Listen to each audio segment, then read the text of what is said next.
Welcome to Sudheer edutech YouTube channel. నేను మీ సుధీర్ సార్ని. Andhra Pradesh high court and district కోర్టులకు సంబంధించి మోడల్ పేపర్ 3 జీకే క్వశ్చన్లు చేయడం జరుగుతుంది. అందరూ కూడా ముందుగా లైక్ చేసి సబ్స్క్రైబ్ చేసుకోండి. మీ ఫ్రెండ్స్ ఉంటే వారికి కూడా మన ఛానల్ని ముగ్గురికి షేర్ చేయండి. వెళ్ళిపోదాం. ఒక 40 క్వశ్చన్స్ మీ ముందుకు తీసుకొచ్చాను. Question and answers, important question and answers అనమాట ఇవన్నీ కూడా. అందరూ కూడా స్కిప్ చేయకుండా లాస్ట్ వరకు వినండి, లైక్ చేయండి ఖచ్చితంగా. First question, Andhra Pradesh public service commission ఎప్పుడు ఏర్పాటైనది? చూడండి, APPSC Andhra Pradesh public service commission ఎప్పుడు ఏర్పాటైందంటే 1956లో. ఆంధ్ర రాష్ట్రం తర్వాత ఆంధ్రప్రదేశ్ ఏర్పాటు కావడం జరిగింది. 1956 నవంబర్ 1వ తారీఖున ఆంధ్రప్రదేశ్ ఏర్పడిందనమాట. అప్పుడు ముఖ్యమంత్రిగా నీలం సంజీవరెడ్డి కావడం జరుగుతుంది. అప్పుడు మనకు ఆంధ్రప్రదేశ్ పబ్లిక్ సర్వీస్ కమిషన్ 1956లో ఏర్పాటు కావడం జరిగిందనమాట.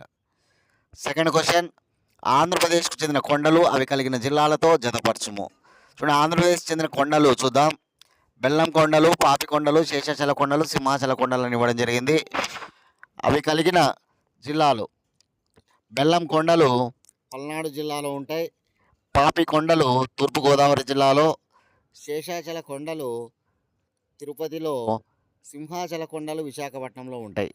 కాబట్టి C D B A first option answer. Second క్వశ్చన్కు ఫస్ట్ ఆప్షన్ ఆన్సర్. బెల్లం కొండలు పల్నాడు జిల్లా, పాపి కొండలు తూర్పుగోదావరి, శేషాచల కొండలు తిరుపతి, సింహాచల కొండలు విశాఖపట్నం. క్వశ్చన్ నెంబర్ 3, తెలుగు భాషకు ప్రాచీన హోదా ఎప్పుడు కల్పించబడినది? తెలుగు భాషకు 2008లో ప్రాచీన హోదా కల్పించబడింది అనమాట.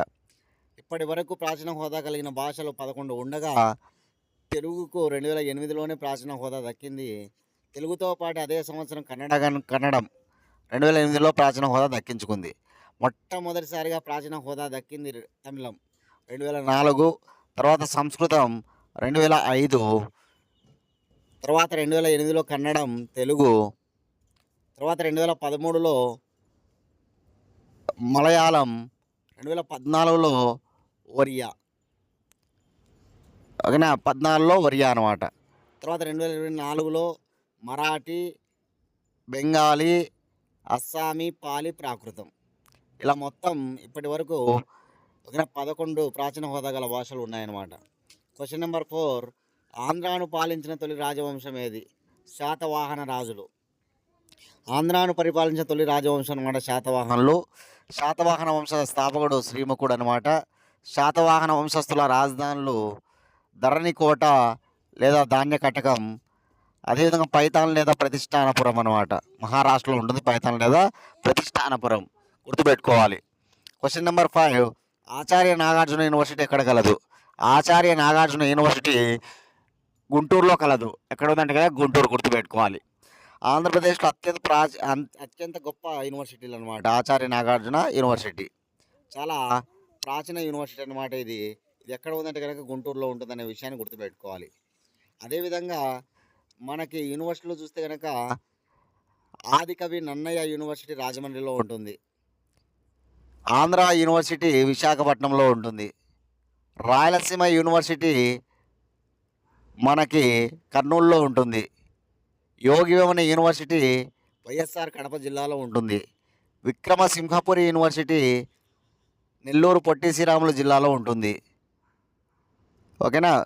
అదేవిధంగా అంబేద్కర్ యూనివర్సిటీ శ్రీకాకుళంలో ఉంటుంది.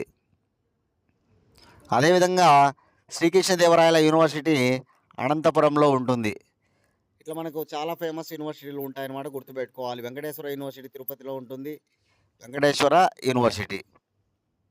నెక్స్ట్ క్వశ్చన్ నెంబర్ 6, ప్రపంచంలోనే తొలిసారిగా వాట్సాప్ సేవల ద్వారా పౌర సేవలను అందించడానికి మనమిత్ర పథకాన్ని ఆంధ్రప్రదేశ్ ప్రభుత్వం ప్రారంభించినది.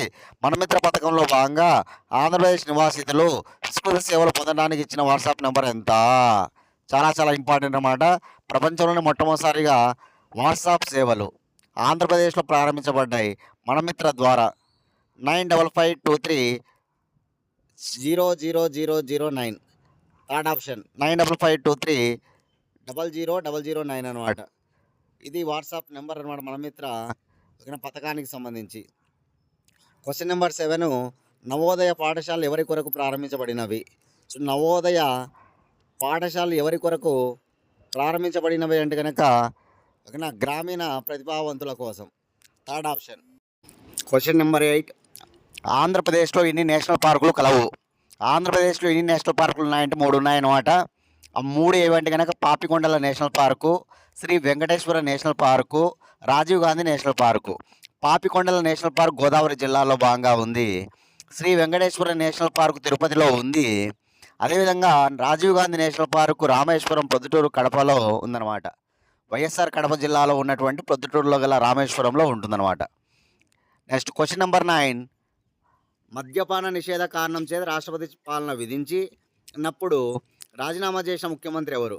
చూడండి, మద్యపాన నిషేధ కారణం చేత రాష్ట్రపతి పాలన విధించినప్పుడు రాజీనామా చేసిన ముఖ్యమంత్రి ఎవరంటే కనుక టంగుటూరి ప్రకాశం పంతులు.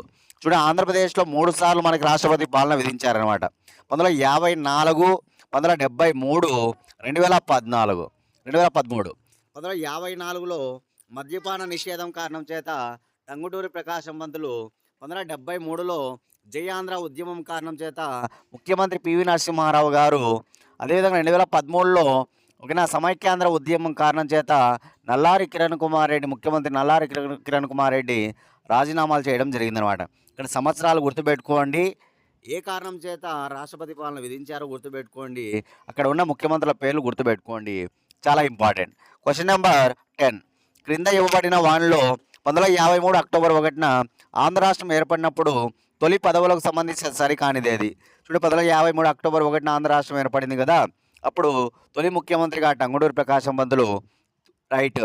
తొలి ఉప ముఖ్యమంత్రిగా నీలం సంజీవరెడ్డి, రైట్. తొలి అసెంబ్లీ స్పీకర్గా అయ్యదేవర కాళేశ్వరరావు, ఓకేనా రాంగ్ అనమాట. తొలి గవర్నర్గా సీఎం త్రివేది, కరెక్ట్. కాబట్టి గుర్తుపెట్టుకోవాలి, ఓకేనా. తొలి అసెంబ్లీ స్పీకర్గా ఓకేనా ఇక్కడ అయ్యదేవర కాళేశ్వరరావు కాదు. Next question number 11.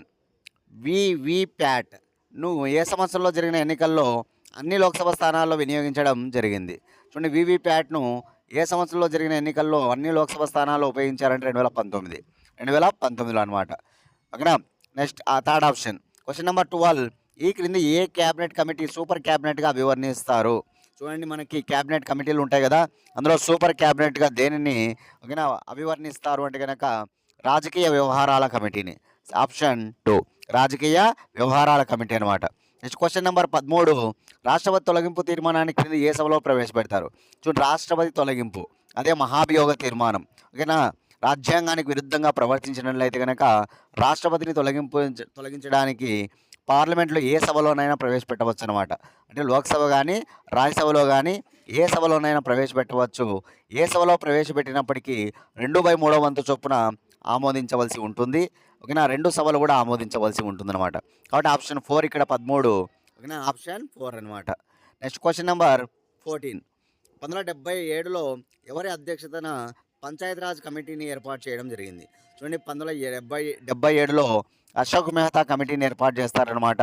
ఈ అశోక్ మెహతా కమిటీ సూచన మేరకే మనకి రెండంచెల పంచాయతీరాజ్ విధానం అనేటువంటిది ఏర్పాటు కావడం జరిగింది. రెండంచెల పంచాయతీరాజ్ విధానాన్ని సూచించినటువంటి కమిటీనే అశోక్ మెహతా కమిటీ. రెండంచెల పంచాయతీరాజ్ విధానం భారతదేశంలో తొలిసారిగా ఏ రాష్ట్రంలో స్టార్ట్ అయిందంటే కనుక కర్ణాటక రాష్ట్రంలో అనమాట, ఓకేనా. అదే మూడంచెల పంచాయతీరాజ్ విధానం అంటే కనుక బలవంతరాయ్ మెహతా కమిటీ అనమాట. 1957లో బలవంతరాయ్ మెహతా కమిటీని వేస్తారు. దాని ప్రకారం దేశంలోనే మొట్టమొదటిసారిగా రాజస్థాన్లోని నాగోర్ జిల్లాలో పంచాయతీరాజ్ వ్యవస్థ ప్రారంభించబడుతుందన్నమాట. రాజస్థాన్లోని నాగోర్ జిల్లాలో 1959 అక్టోబర్ 2న 1959 అక్టోబర్ 2 మహాత్మా గాంధీ జయంతి రోజున మనకి మూడంచెల పంచాయతీరాజ్ విధానం దేశంలోనే తొలిసారిగా పంచాయతీరాజ్ వ్యవస్థను రాజస్థాన్లో నాగోర్ జిల్లాలో ప్రవేశపెడతారు. అదంటే బలవంతరాయ్ మెహతా కమిటీ గుర్తుపెట్టుకోవాలి. అశోక్ మెహతా కమిటీ అంటే రెండంచెల పంచాయతీరాజ్ విధానం గుర్తుపెట్టుకోవాలి. Next question number 15. లక్షద్వీప్ అనే కేంద్రపాలిత ప్రాంతం ఏ రాష్ట్ర హైకోర్టు పరిధి కిందకు వస్తుంది? సో లక్షద్వీప్ అనేటువంటిది కేరళ హైకోర్టు అనమాట. కేరళ హైకోర్టు ఎక్కడ ఉంటుందంటే కనుక ఎర్నాకుళంలో ఉంటుంది. దాని పరిధి కిందకే లక్షద్వీప్ అనేటువంటి కేంద్రపాలిత ప్రాంతం వస్తుందన్నమాట. అదే పుదుచ్చేరి అనేటువంటి కేంద్రపాలిత ప్రాంతం అయితే కనుక తమిళనాడు హైకోర్టు పరిధి కిందకి వస్తుందన్నమాట. అదే అండమాన్ నికోబార్ దీవులు కేంద్రపాలిత ప్రాంతం అయితే కనుక ఓకేనా వెస్ట్ బెంగాల్లో కలకత్తా హైకోర్టు ఉంది కదా, ఆ పరిధి కిందకి వస్తుందన్నమాట. అవి మనం గుర్తుపెట్టుకోవాలి ఖచ్చితంగా. అదేవిధంగా దాద్రా నగర్ హవేలీ అండ్ డామన్ డయ్యూ అనేటువంటి కేంద్రపాలిత ప్రాంతాలు ఉన్నాయి కదా, కేంద్రపాలిత ప్రాంతం ఉంది కదా, అది మహారాష్ట్రలో ముంబై హైకోర్టు పరిధి కిందకి వస్తుందన్నమాట. లడాక్ లడాక్ కేంద్రపాలిత ప్రాంతం అయితే కనుక ఓకేనా, జమ్మూ కాశ్మీర్ హైకోర్టు పరిధి, అంటే జమ్మూ కాశ్మీర్ అంటే శ్రీనగర్లో ఉంటుంది హైకోర్టు, దాని పరిధి కిందకి వస్తుందన్నమాట, గుర్తుపెట్టుకోవాలి. ఓకేనా. Next question number 16. Question number 16. ఈ క్రింది వానలో ఏవి 42వ రాజ్యాంగ సవరణ ద్వారా భారత రాజ్యాంగంలో చేర్చబడినవి? 42వ రాజ్యాంగ సవరణ ద్వారా చేర్చబడినవే ప్రాథమిక విధులు అనమాట. 1976లో 42వ రాజ్యాంగ సవరణ ద్వారా ఓకేనా ఏవి ప్రారంభించబడ్డాయి అంటే కనుక ప్రాథమిక విధులు, ఫండమెంటల్ ఓకేనా డ్యూటీస్, ప్రాథమిక విధులు అనమాట. ఇప్పుడు ఎన్ని ఉన్నాయి ప్రాథమిక విధులు? 11 ఉన్నాయి అనమాట, గుర్తుపెట్టుకోవాలి. ఎన్ని ఉన్నాయి? 11 ఉన్నాయి. నెక్స్ట్ 17.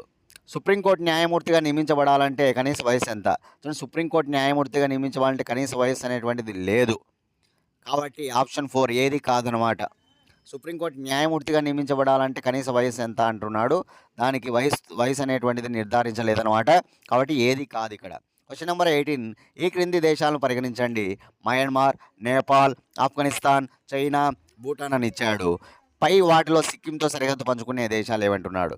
సిక్కింతో సరిహద్దు పంచుకునేటువంటివి ఏమంటే కనుక Nepal, China, Bhutan. BDE. BDE ఏ ఆప్షన్లో ఉంది? సెకండ్ ఆప్షన్లో ఉంది. క్వశ్చన్ నెంబర్ 18కి ఆన్సర్ ఆప్షన్ 2 అనమాట, BDE. Question number 19. ఏ క్రింది వాటిని పరిగణించండి. సరస్సులు, జలపాతాలు ఇచ్చాడు, అవి ఏ రాష్ట్రాలకు సంబంధించినవి మనం చూద్దాం. ఓకేనా, పరిగణించాలంటున్నాడు. అదేవిధంగా పై వాటిలో ఎన్ని జతలు తప్పుగా ఉన్నాయో చూసుకోవాలి. సరే, రుద్రసాగర్ సరస్సు త్రిపుర, లోక్తక్ సరస్సు మణిపూర్, డుడుమా జలపాతం ఛత్తీస్గఢ్, గురుడోంగ్మార్ సరస్సు సిక్కిం. పై వాటిలో ఎన్ని జతలు తప్పుగా ఉన్నాయి అంటున్నాడు. తప్పుగా కాదు, ఇక్కడ సరిగ్గా అని ఉండాలి. 3 జతలు మాత్రమే సరిగ్గా ఉన్నాయన్నమాట. రుద్రసాగర్ సరస్సు త్రిపుర కరెక్టే, లోక్తక్ సరస్సు మణిపూర్ కరెక్టే, గురు డోంగ్మార్ సరస్సు సిక్కింలో కరెక్టే, డుడుమా జలపాతం ఛత్తీస్గఢ్ కాదనమాట. డుడుమా జలపాతం అంటే ఒరిస్సాలో మాచ్కండ్ నది పైన ఉంటుందన్నమాట. ఒరిస్సా ఆంధ్రప్రదేశ్కు బార్డర్లో ఒరిస్సాలో ఉంటుందన్నమాట డుడుమా జలపాతం అనేటువంటిది, కోరాపుట్ వద్ద. ఇక్కడ కోరాపుట్ వద్ద. కాబట్టి ఓకేనా, సరిగ్గా తప్పుగా కాదు, ఇక్కడ సరిగ్గా సూచించబడినవి అంటే 3 జతలు మాత్రమే అనమాట, గుర్తుపెట్టుకోవాలి. Question number 20. వరి ఉత్పత్తిలో టాప్ ర్యాంకులో గల దేశాలు ఏమంటున్నాడు? వరి ఉత్పత్తిలో టాప్ ర్యాంకులో గల దేశాలు ఏమంటే first China, 2 Bharat. China, Bharat కాబట్టి ఫస్ట్ ఆప్షన్లో చైనా, భారత్ ఉంది. ఆన్సర్ కొట్టేయండి, చైనా, భారత్. ఓకేనా. అదే మన ఇండియాలో అయితే కనుక ఫస్ట్ వెస్ట్ బెంగాల్, 2 ఆంధ్రప్రదేశ్ అనమాట. వెస్ట్ బెంగాల్, ఆంధ్రప్రదేశ్లు ఉంటాయి కనుక గుర్తుపెట్టుకోవాలి. అదే ఆంధ్రప్రదేశ్లో అయితే గోదావరి జిల్లాలు టాప్లో ఉంటాయి అనమాట, గోదావరి జిల్లాలు. ఓకేనా. వరి పరిశోధనా కేంద్రం కటక్ ఒరిస్సాలో ఉంటుందన్నమాట. ఆంధ్రప్రదేశ్లో వరి పరిశోధనా కేంద్రం మార్టేరు పశ్చిమ గోదావరి జిల్లాలో ఉంటుంది. ప్రపంచ వరి పరిశోధనా కేంద్రం ఫిలిప్పీన్స్లోని మనీలాలో ఉంటుందన్నమాట. ఫిలిప్పీన్స్లోని మనీలాలో. వరి బాగా పండేది ఒండ్రుమట్టి నేలల్లో విస్తారంగా పండుతుందన్నమాట. వరి దిగుబడి బాగా మనకి ఎక్కడ వస్తుందంటే ఒండ్రుమట్టి నేలలో. అన్ని రకాల నేలల్లో పండినప్పటికీ కానీ ఒండ్రుమట్టి నేలలో చాలా అత్యధికం అనమాట. Question number 21. రాయలసీమ జీవనాడి అని క్రింది నదిని పిలుస్తారు. రాయలసీమ జీవనాడి అని పెన్నా నదిని పిలుస్తారు అనమాట. పెన్నా నది కర్ణాటకలోని నందిదుర్గ కొండల్లో పుట్టి ఆంధ్రప్రదేశ్లో ప్రవేశించి సత్యసాయి జిల్లా, అనంతపురం జిల్లా, కడప జిల్లా, నెల్లూరు జిల్లాలో ప్రవహించి చివరిగా నెల్లూరు జిల్లాలోని ఊటుకూరు వద్ద బంగాళాఖాతంలో కలిసిపోతుందన్నమాట. ఓకేనా. ఇది పెన్నా నది. రాయలసీమ జీవనాడి అంటారనమాట. పినాకిని నది అంటారు, పెన్నార్ నది అంటారు దాన్ని. 600 కిలోమీటర్లు ప్రవహిస్తుందన్నమాట. ఓకేనా. కర్ణాటకలోని నందిదుర్గ కొండలో పుట్టి ఆంధ్రప్రదేశ్లో సత్యసాయి జిల్లా, అనంతపురం జిల్లా, కడప, నెల్లూరు జిల్లాలో ప్రవహించి నెల్లూరులో ఊటుకూరు వద్ద బంగాళాఖాతంలో కలిసిపోతుందన్నమాట. ఓకేనా. పెన్నా నదికి ఉపనదులు ఏంటంటే కనుక చెయ్యేరు, పాపాగ్ని, కుందేరు, చిత్రావతి, జయమంగళి, సగిలేరు. చెయ్యేరు, పాపాగ్ని, కుందేరు, చిత్రావతి, జయమంగళి, సగిలేరు. చేపకు చిత్రజనం అనేది కోడ్ రాసుకుంటే చెయ్యేరు, పాపాగ్ని, కుందేరు, చిత్రావతి, జయమంగళి, సగిలేరు అనేటువంటివి ఉపనదులు వస్తాయన్నమాట, గుర్తుపెట్టుకోవాలి. ఓకేనా. సోమశిల ప్రాజెక్టు చాలా ఫేమస్ ప్రాజెక్ట్ అనమాట, నెల్లూరులో ఉంటుంది. పెన్నా నది పైన సోమశిల ప్రాజెక్టు అనేటువంటిది. ఓకేనా. రైట్. క్వశ్చన్ నెంబర్ 22 చూద్దాం. 2011 జనాభా లెక్కల ప్రకారం భారతదేశంలో అధిక జనసాంద్రత కలిగిన రాష్ట్రం ఏదంటున్నాడు? అధిక జనసాంద్రత డెన్సిటీ బీహార్ అనమాట. 2011 జనాభా లెక్కల ప్రకారం.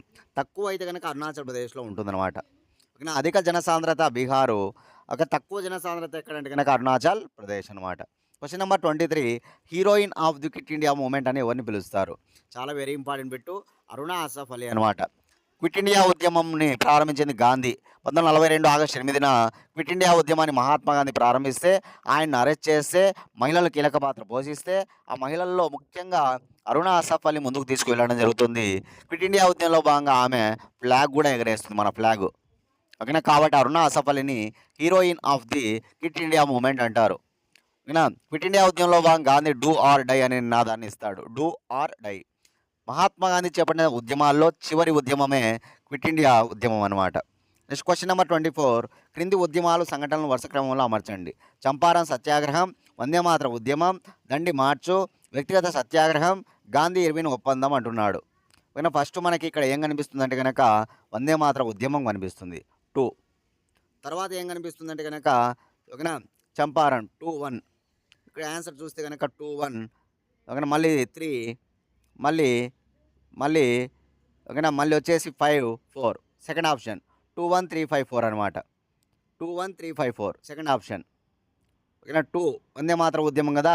వందే మాతర ఉద్యమాలు 1905లోనే స్టార్ట్ అవుతాయి. 1 చంపారన్ సత్యాగ్రహం.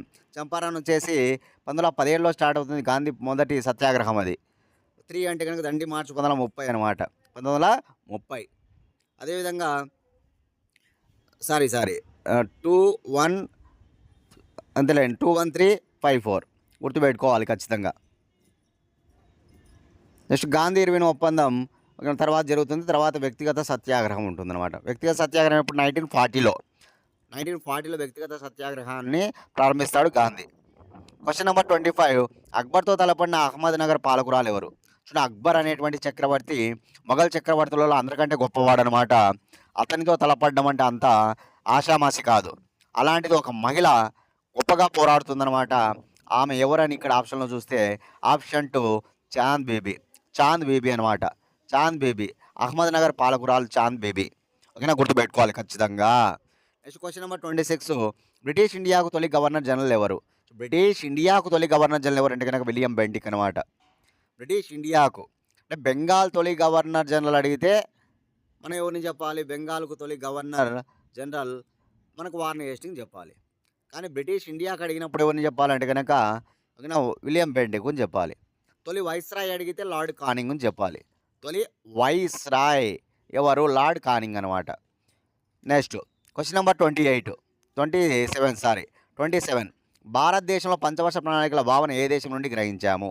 చూడండి, పంచవర్ష ప్రణాళికలు 1950లో ప్రారంభించబడ్డాయి జవహర్లాల్ నెహ్రూ కాలంలో. 1951 నుంచి పంచవర్ష ప్రణాళికలు స్టార్ట్ అవుతాయి. ఓకేనా. ప్రణాళికా సంఘం అనేది 1950లో ప్రారంభించబడితే 1951 నుంచి పంచవర్ష ప్రణాళికలు స్టార్ట్ అవుతాయి.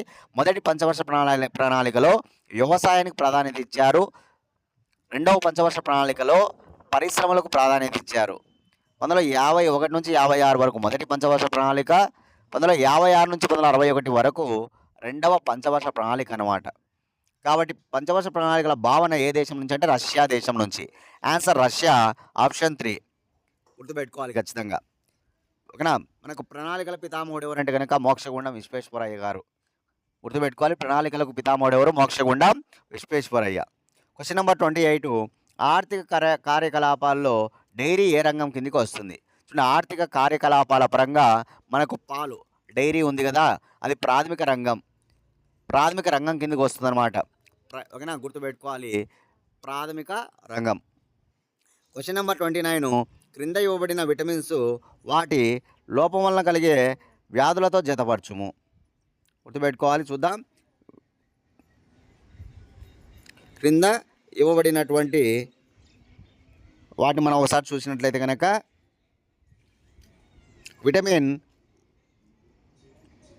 ఒక విటమిన్ ఇచ్చారనమాట. ఒక పక్క విటమిన్లను ఇవ్వడం జరిగింది. విటమిన్ డి అంటే కనుక మనకి ఏ వ్యాధి వస్తుందంటే కనుక చిన్నపిల్లల్లో రికెట్స్ వస్తుంది. Rickets. Vitamin C scurvy, B scurvy. Vitamin B3 pellagra, C. Vitamin B6 వచ్చేసి అనీమియా. చాలా ఇంపార్టెంట్. ఓకేనా. 1A 2B 3C 4D. 1A 2B 3C 4D. Vitamin D చిన్నపిల్లల్లో రికెట్స్ వస్తుంది. విటమిన్ సి తక్కువ అయితే స్కర్వీ వస్తుంది. విటమిన్ బి3 తక్కువ అయితే పెల్లాగ్రా వస్తుంది. విటమిన్ బి6 తక్కువ అయితే అనీమియా వస్తుందన్నమాట.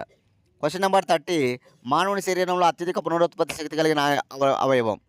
మానవుని శరీరంలో అత్యధిక పునరుత్పత్తి శక్తి కలిగినటువంటి అవయవం ఏదంటే కనుక కాలేయం, లివర్ అన్నమాట. కాలేయం గుర్తుపెట్టుకోవాలి, కాలేయం. Next question number 31. FIFA women world కప్లు వాటి ఆతిథ్య దేశాలతో జతపరచండి. చూడండి, ఫిఫా ఉమెన్ వరల్డ్ కప్లు వాటి ఆతిథ్య దేశాలను చూద్దాం. 9వ FIFA women world cup 2023 New Zealand ఆస్ట్రేలియాలో జరిగిందనమాట. 10వ ఫిఫా ఉమెన్ వరల్డ్ కప్ 2027లో బ్రెజిల్లో జరగబోతూ ఉంది. 11వ ఫిఫా ఉమెన్ వరల్డ్ కప్ 2031 వచ్చేసి అమెరికా యుఎస్ఏలో జరుగుతుందన్నమాట. 12వ FIFA women world cup 2035 United Kingdom అంటే బ్రిటన్లో జరుగుతుందన్నమాట. ఇక్కడ ఆన్సర్ వచ్చేసి third option 1A 2C 3B 4D. కాబట్టి గుర్తుంచుకోవాలి, ఫిఫా ఉమెన్ వరల్డ్ కప్లు ఎప్పుడు జరగబోతున్నాయి, ఎక్కడ జరగబోతున్నాయి. ఓకేనా. Question number 32. నావికా సాగర్ పరాక్రమ 2 యాత్ర విషయంలో సరికానిదేది. నావికా సాగర్ పరాక్రమ 2 యాత్ర విషయంలో సరికానిదేదో చూద్దాం. ఇది సముద్ర మార్గం ద్వారా ఒక ప్రపంచాన్ని చుట్టి వచ్చే సాహసయాత్ర. కరెక్ట్. 2. దిల్నా రూపా అనే నేవీ మహిళా కమాండర్ చేపట్టిన యాత్ర. ఇది కరెక్టే. నెంబర్ 3.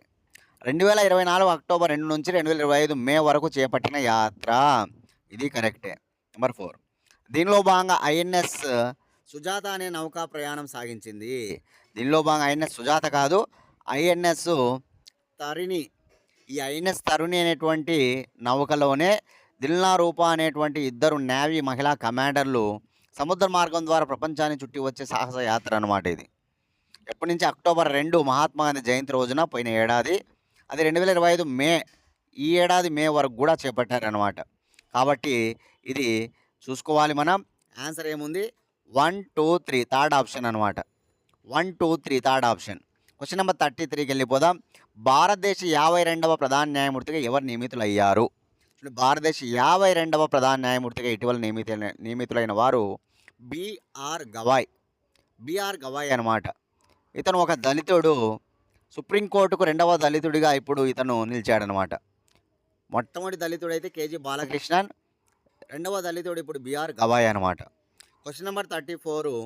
మే 2023లో ఉపసంహరించుకున్న తర్వాత 2000 రూపాయల నోట్లలో ఎంత శాతం బ్యాంకింగ్ వ్యవస్థకు తిరిగి వచ్చాయి? చూడండి, మనకి 2000 రూపాయల నోట్లు అనేటువంటిది బ్యాంకింగ్ వ్యవస్థ ఉపసంహరించుకుంది కదా 2023 మే నెలలో. అవి ఇప్పుడు మళ్ళీ బ్యాంకులకు ఎంత శాతం రికవర్ కావడం జరిగిందంటే 98.21%. ఆప్షన్ 3 98.23% అనమాట. 98.21%. Question number 35. నోబెల్ గురెట్ సందేశ్ మరియు బారూర్పూర్ జామ పండ్లకు జిఐ ట్యాగ్ పొందగా ఇవి ఏ రాష్ట్రానికి చెందినవి అంటే కనుక ఆన్సర్ వెస్ట్ బెంగాల్. నోలెన్ గురెర్ సందేశ్ మరియు బారూపూర్ జామ పండ్లు అనమాట. Answer West Bengal, option 2. Question number 37. ఈ మోడల్ పేపర్లకు సంబంధించి మీకు ఏపీ హైకోర్టు, డిస్టిక్ హైకోర్టులకు సంబంధించి నేను చేసేటువంటి జీకే మోడల్ పేపర్స్, ఒక 20 మోడల్ పేపర్స్ మీకు కావాలనుకుంటే కనుక 100 రూపీస్ ఫోన్పే చేసి స్క్రీన్ షాట్ పెట్టండి. PhonePe number 8186006848. 100 రూపీస్ ఫోన్పే చేసి అదే నెంబర్కి వాట్సాప్లో స్క్రీన్ షాట్ పెట్టినట్లయితే కనుక నేను ఆ మోడల్ పేపర్లు మీకు పంపించడం జరుగుతుంది అనమాట. ఓకేనా, అందరికీ యూజ్ అవుతాయి కాబట్టి యూటిలైజ్ చేసుకోండి. ఏపీ హైకోర్టు అండ్ డిస్టిక్ హైకోర్టులకు ప్రిపేర్ అయ్యే వాళ్ళకి. క్వశ్చన్ నెంబర్ 36 చూద్దాం. Question number 36. క్రింది వాటిని పరిశీలించండి. 1. టైగర్ ట్రయాంప్ విన్యాసాలు 2025 అనేవి ఏప్రిల్ 1 నుంచి ఏప్రిల్ 13వ తేదీ వరకు 13 రోజుల పాటు విశాఖపట్నంలో నిర్వహించబడ్డాయి. కరెక్టే, విశాఖపట్నంలో జరిగాయి అనమాట. ఏప్రిల్ 1 నుంచి ఏప్రిల్ 13 వరకు 13 రోజుల పాటు. 2. టైగర్ ట్రయాంప్ విన్యాసాలు 2025 4వ ఎడిషన్. ఈ టైగర్ ట్రయాంప్ విన్యాసాలు 4వ ఎడిషన్ అనమాట. ఇది కరెక్టే. టైగర్ ట్రయాంప్ విన్యాసాలు 2025లో ఆర్మీ, నేవీ, ఎయిర్ ఫోర్స్లు పాల్గొన్నాయి. ఇది కూడా కరెక్ట్. ఆర్మీ, నేవీ, ఎయిర్ ఫోర్స్లో టైగర్ ట్రయాంప్ విన్యాసాలు పాల్గొన్నాయి. ఆప్షన్ 4 చూద్దాం. టైగర్ ట్రయాంప్ విన్యాసాలు 2025ను భారత్ మరియు అమెరికా సంయుక్తంగా నిర్వహించాయి. ఓకేనా? టైగర్ ట్రయంఫ్ విన్యాసాలను నిర్వహించే వాళ్ళు భారత్ మరియు అమెరికానే. కాబట్టి ఇది కరెక్టే. పైవన్నీ కరెక్టు. 4 అనమాట. 4 ఆన్సర్. Next question number 37. భారతదేశంలో షెడ్యూల్ కులాల ఉపవర్గీకరణ అమలు చేసిన తొలి రాష్ట్రం. షెడ్యూల్ కులాల ఉపవర్గీకరణ ఇటీవలనే అమలు చేయడం జరిగింది. తెలంగాణ రాష్ట్రం మొదటిసారిగా దేశంలో. కాబట్టి తెలంగాణ రాష్ట్రంలో ఈ ఎస్సీ ఉపవర్గీకరణ ఎవరి అధ్యక్షతన చేయబడింది? కామెంట్ బాక్స్లో మీ సమాధానం తెలియజేయండి, చూద్దాం. Question number 37. ఓకేనా? Telangana answer. 38. Khelo India para games 2025 విషయంలో సరైనది ఏది? ఖేలో ఇండియా పారా గేమ్స్ 2025 విషయంలో సరైనది చూద్దాం. చాలా ఇంపార్టెంట్ ఈ games. Khelo India para games 2025కు బీహార్ రాష్ట్రం ఆతిథ్యం ఇచ్చినది. రాంగ్ ఇది. ఖేలో ఇండియా పారా గేమ్స్ 2025 అన్నవి మూడవ ఎడిషన్. ఇది రాంగే. ఖేలో ఇండియా పారా గేమ్స్ 2025 యొక్క మస్కట్ ఉజ్వల అనగా అర్థం ఇంటి పిచ్చుక. ఇది correct. Khelo India para games 2025లో టాప్ ర్యాంకులో 34 gold medals, 31 silver medals, 39 bronze మెడల్స్తో మొత్తం 104 మెడల్స్తో హర్యానా టాప్లో ఉంది. హర్యానా నిలిచిందన్న టాప్లో. కరెక్టే, హర్యానా టాప్ అనమాట. ఇక నెక్స్ట్ ఆంధ్రప్రదేశ్ 10వ స్థానంలో, తెలంగాణ 11వ స్థానంలో ఉంది అంటున్నాడు. ఇది కూడా కరెక్టే. ఆంధ్రప్రదేశ్ 10వ స్థానంలో, తెలంగాణ 11వ స్థానంలో ఖేలో ఇండియా పారా గేమ్స్లో నిలిచింది. హర్యానా టాప్లో నిలిచింది. మస్కట్ ఉజ్వల అనేది కరెక్టు. ఇక్కడ రాష్ట్రం తప్పించాడు, ఆతిథ్యం అంటే ప్రాతినిధ్యం ఏది అనేది తప్పించాడు, ఎడిషన్ తప్పించాడు. ఓకేనా? చేయండి చూద్దాం, మీకు తెలిసి ఉంటుంది, బాగా చదివింటారు. కామెంట్ బాక్స్లో మీ సమాధానం తెలియజేయండి, చూద్దాం. ఆన్సర్ వచ్చేసి 3, 4, 5. 38 క్వశ్చన్కి answer third option 3, 4, 5. Next 39. Andhra Pradesh high court ప్రధాన న్యాయమూర్తి ప్రస్తుతం ఎవరు అంటున్నాడు. ఆంధ్రప్రదేశ్ హైకోర్టు ప్రస్తుత ప్రధాన న్యాయమూర్తి ఎవరో కాదు, తీరత్ సింగ్ ఠాగూర్ అనమాట. అమరావతిలో ఆంధ్రప్రదేశ్ హైకోర్టు 2019 జనవరి 1 ఏర్పడింది. అప్పుడు మొదటి ప్రధాన న్యాయమూర్తి ప్రవీణ్ కుమార్ అనమాట. మొదటి ప్రధాన న్యాయమూర్తి ఎవరు? ప్రవీణ్ కుమార్. ఇప్పుడు ఎవరున్నారు? తీరత్ సింగ్ ఠాగూర్ ఉన్నాడు. Question number 40. భారతదేశంలో మొట్టమొదటి ఆన్ బోర్డ్ రైలు ఏటీఎం ట్రయల్ రైలు ఏ రాష్ట్రంలో జరిగినది? చూడండి, భారతదేశంలో మొట్టమొదటి ఆన్ బోర్డ్ రైలు ఏటీఎం ట్రయల్ రైలు అనమాట. ఇది ఎక్కడ ప్రారంభించబడిందంటే కనుక, ఎక్కడ ట్రయల్ జరిగిందంటే కనుక మహారాష్ట్ర. ఎక్కడ? మహారాష్ట్ర అనమాట, గుర్తుంచుకోవాలి. ఇవన్నమాట. ఓకేనా? ఈ model 3 AP high court and district హైకోర్టుకు సంబంధించి మనం చేస్తున్న పేపర్లు. అలా మనము ఏవైతే మీకు అందిస్తూ ఉన్నామో పీడిఎఫ్ రూపంలో వాటన్నిటి కూడా మీకు చేయడం జరుగుతుంది. ఆ క్లాసులు విని ఆన్సర్లు తెలుసుకొని తర్వాత మీరు వాటిని చూడకుండా ప్రాక్టీస్ చేసుకుంటే ఆ క్వశ్చన్స్ మీకు ఆన్సర్లు చేసి మీరు ఇంప్రూవ్ అవ్వడం జరుగుతుందన్నమాట. మీకు ఖచ్చితంగా ఉపయోగపడతాయి ఇవన్నీ కూడా. అందరూ కూడా యూటిలైజ్ చేసుకోండి. ఓకేనా? PhonePe number 8186006848. ఓకేనా? 20 మోడల్ పేపర్స్ మీకు ఇవ్వడం జరుగుతుందన్నమాట. కావాలనుకున్న వాళ్ళు వాట్సాప్ మీరు ఈ రకంగా చేసి వాట్సాప్లో నాకు స్క్రీన్షాట్ పెట్టండి, వెంటనే నేను ఆ మోడల్ పేపర్స్ పంపిస్తాను. ఓకేనా? నెక్స్ట్ క్లాస్లో మళ్ళీ కలుసుకుందాం మోడల్ పేపర్ 4తో.